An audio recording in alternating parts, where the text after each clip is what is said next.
નમસ્કાર, હું છું પ્રિયા અને તમે જોઈ રહ્યા છો જનતા કી જાણકારી ન્યૂઝ। નજર કરીએ આજના સમાચાર ઉપર। ઉપલેટા સેવા સહકારી મંડળીની 53મી વાર્ષિક સાધારણ સભામાં આગેવાનોની વિશાળ હાજરી।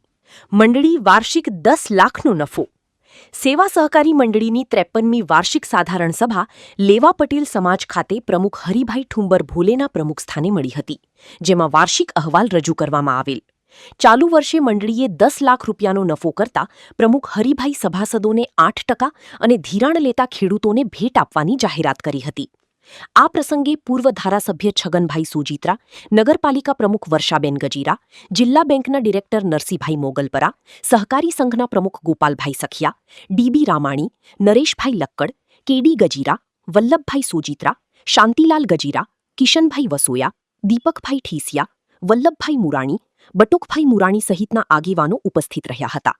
કાર્યક્રમનું સંચાલન આરડીસી બેંકના ઝોનલ મેનેજર ભાવિશભાઈ પાદરિયાએ કર્યું હતું। કાર્યક્રમને સફળ બનાવવા માટે મંડળીના મંત્રી નરોત્તમભાઈ ગજીરાના માર્ગદર્શન નીચે વિશાલભાઈ મુરાણી તથા દિનેશભાઈ સાવલિયાએ ભારે જહેમત ઉઠાવી હતી। આજરોજ ઉપલેટા સેવા સહકારી મંડળીની 63મી વાર્ષિક સાધારણ સભા મળી।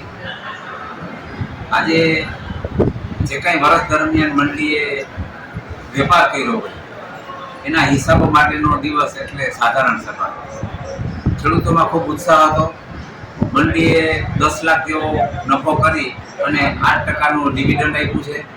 સાથે સાથે જે કાંઈ ખેડૂતોએ મંડળી ઉપર વિશ્વાસ મૂક્યો અને એને કારણે આજે મંડળીએ 10 લાખ જેવો માલબાર નફો કરી અને ડિવિડન્ડની સાથે સાથે ધિરાણ લેતા દરેક સભાસદોને ભેટ પણ આપવાનું આજની સભામાં નક્કી કર્યું છે।